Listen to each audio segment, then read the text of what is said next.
The 9-MeBC Chronicles. Day 13. Yeah, so look, I started a cycle of 9-methylbeta-carbolene 13 days ago. So far, I have a lot to report. And so, in this video, I want to break down what it was like the first couple days, how it affected my libido, my interest in life, how, if there are any side effects, how I can tell that it's pretty potently dopaminergic, some of the behavioral differences that happen when you raise dopamine pretty acutely and it starts working very effectively. Interesting labs regarding prolactin. You guys are going to be pretty interested in that, so stick around for that. And everything else that I've noticed on now day 13 of dosing, one of the most powerful dopamine restoration research chemicals called 9-MeBC.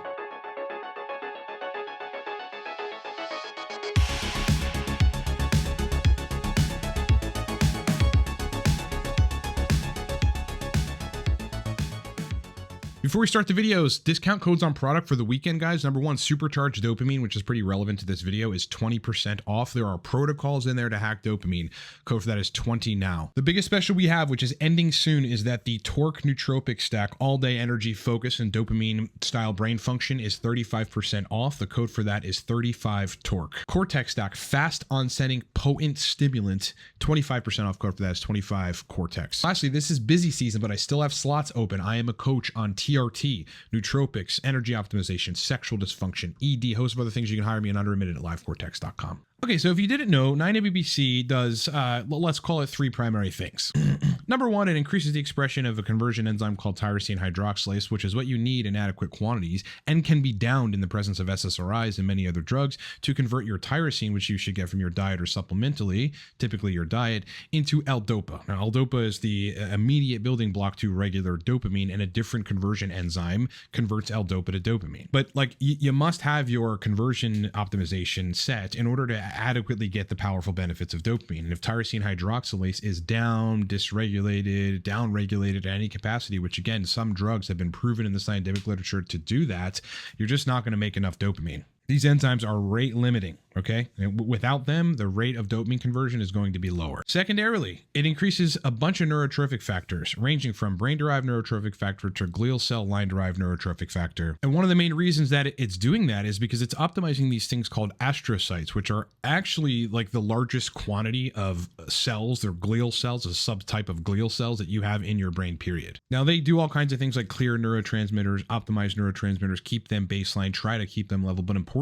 they're critical for synaptic formation. And then the last thing that 9-MeBC does is optimize dopaminergic differentiation, which is essentially the process by which immature dopamine neurons then mature, grow axons and dendrites, branch out to the rest of your brain, and become more mature functional dopamine neurons. This is really important, especially in conditions where dopaminergic neurons are somehow inhibited or they've died over time. All right, so let me just get to my experience in my protocol. So the protocol is 20 milligrams a day, and I'm running this for 20 days straight, right? 20 milligrams a day, 9-MeBC in the morning, 20 days straight, no weekends off. Now let me report on days 1 through 3, because I think this is pretty important. On days 1 through 3, I noticed an acute benefit right away. And this is probably attributable to the inhibition of monoamine oxidase. So I'm keeping neurotransmitters around and preventing their clearance to a certain extent.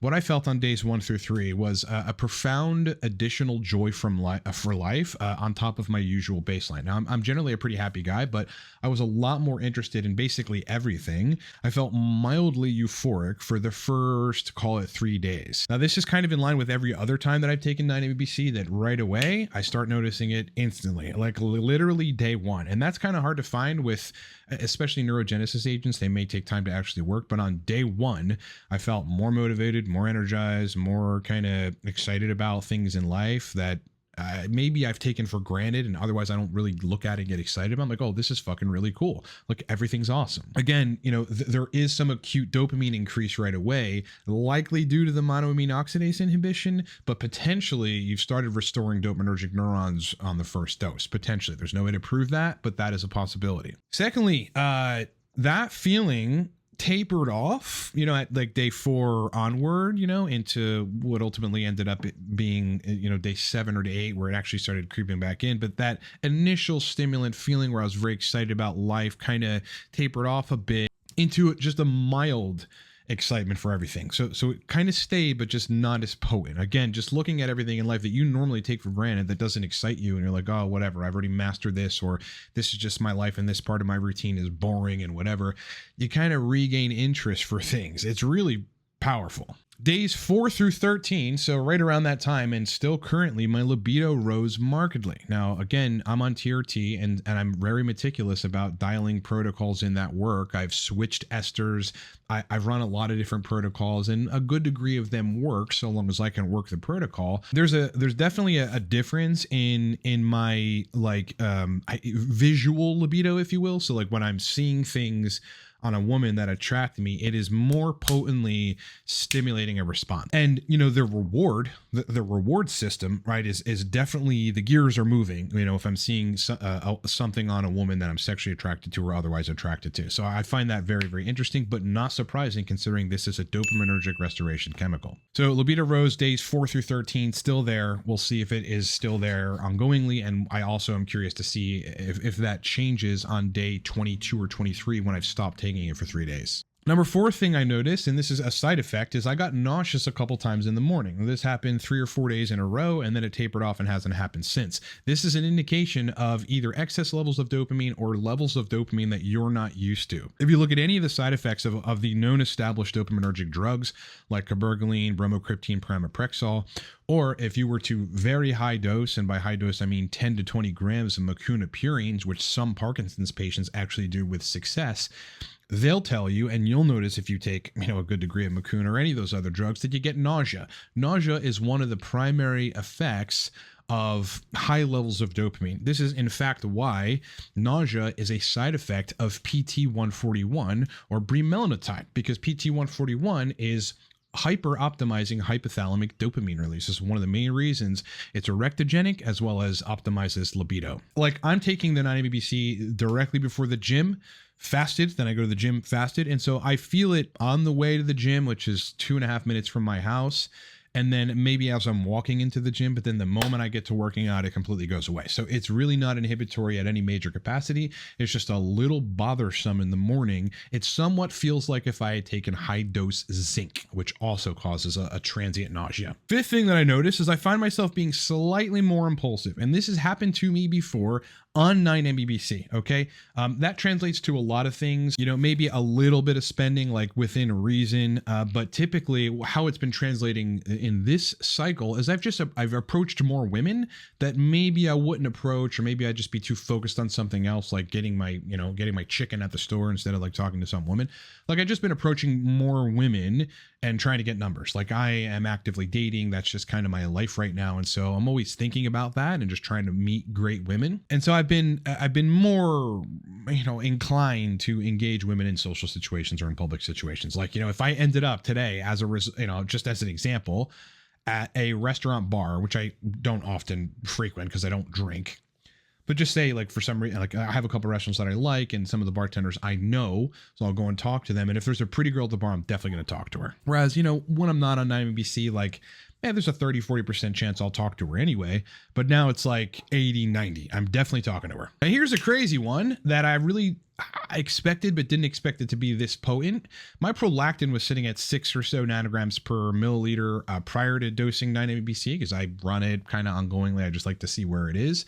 My prolactin went down, and I'll show you the labs here in a second, to 1.9 nanograms per milliliter. That's actually low. Like, I am 1/10 of a nanogram per milliliter below, the low threshold. So technically, 9-MeBC induce a prolactin deficiency in me. And yes, such a thing exists. Between 2 and call it 10 nanograms per milliliter prolactin, you're going to have better refractory period, usually better libido. It indicates dopamine is very, very strong, or you've got some dopamine agonist in the picture.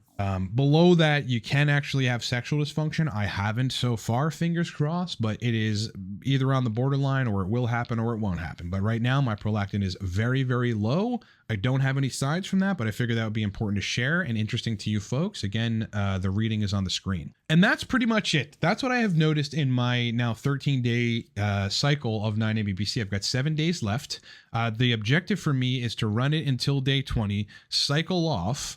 I'm going to test prolactin again like 10 days later as a gauge to see, okay, how much enhancement of the dopamine system did this 20-day cycle induce. I have not had the photosensitive negative. So 9-MBC has the ability through various potential mechanisms. You can actually chat GPT this and it will tell you what it thinks 9-MBC is doing relative to sun sensitivity, where you can actually have skin burning in relation to the sun, somewhat akin to sunburn, but when you're just exposed to very little amounts of UV ray. I haven't had that happen. It's never happened to me on a 9-MBC cycle ever, but it does happen to people. So suffice to say, I haven't had that negative, and I'm happy about that because, from the people that explain that happening to them, it's doable and you can continue the cycle, but it isn't very comfortable. I mean, imagine going out in the sun and your skin kind of feeling like it's burning when you're just exposed to a little bit of sun, right? It doesn't sound fun. Cognitively, I feel sharper. I'm a little more verbally fluent. I think my brain is a little quicker, and I haven't dosed any other nootropics, by the way. It's like, I would usually rely on, in addition to TRT and a good diet and a good sleep regimen, right, and generally being healthy, some nootropics throughout the week to make me function better. Like I'm taking Torque a good degree of the time. I'm taking Cortex a good degree of the time. I run modafinil 4 times a month or so. I run racetams when I really need to study or focus or consume some long paper that I really need to understand for content or whatever. But I haven't really needed to do that since I've been taking 9-MBC. First, because I wouldn't be adding other things. I just think that's best practice, not to be dosing a bunch of other nootropics while you're running a nootropic with a targeted objective, in this case, restoring dopamine, or just optimizing the system very, very heavily. And 2, I haven't needed it. I haven't needed it. Like I'm feeling like I'm on a, brain restoration type of nootropic like every day. And I went into some of the positive effects as well as a deeper breakdown of the mechanisms of action and kind of why 9-MBC might be good for you in a podcast with another YouTuber called Vigorous Steve, who's a highly intelligent biohacker and bodybuilder. And that's going to be up sometime next week on Vigorous Steve's channel. I'll link it down in the description of this video. Make sure you watch it. All right, guys, again, this is busy season for me, but I still have slots open, but they're booking quickly, especially the bigger packages. Nootropic regimen formulation, TRT protocol optimization, sexual dysfunction, ED, sexual optimization, libido optimization, host of other topics that I am versed in. You can hire me in under a minute at livecortex.com. Cortex Stack, 25% off, ending soon. Code for that is 25 Cortex. Torque Stack, one of the most potent, most purchased, highly dopamine-centered, energizing nootropics on the market. I built it myself. 35% off. Code for that is 35 Torque. And again, if you go to livecortex.com and go to the courses tab, there's 6 video courses of yours truly on a bunch of different topics. And then the guides tab, there are 5 downloadable digital guides that you can get right away that are information dense and teach you a lot about nootropics, TRT, and biohacking. All right, boys, it's been an absolute pleasure hanging out with you. I hope you're having a great week. I hope you're looking forward to the weekend and you're happy that it's now continuously nice or will be continuously nice via the spring. I know I am. Like the video if you like the video. It really makes a difference. Or, dislike it if you disliked it. I guess that's okay. Thanks, though, bro. Sub to the channel because you're going to love all the scientific breakdowns regarding nootropics, TRT, health for men, optimization for men that come out of this channel. And otherwise, bros, I'll talk to you in the next one.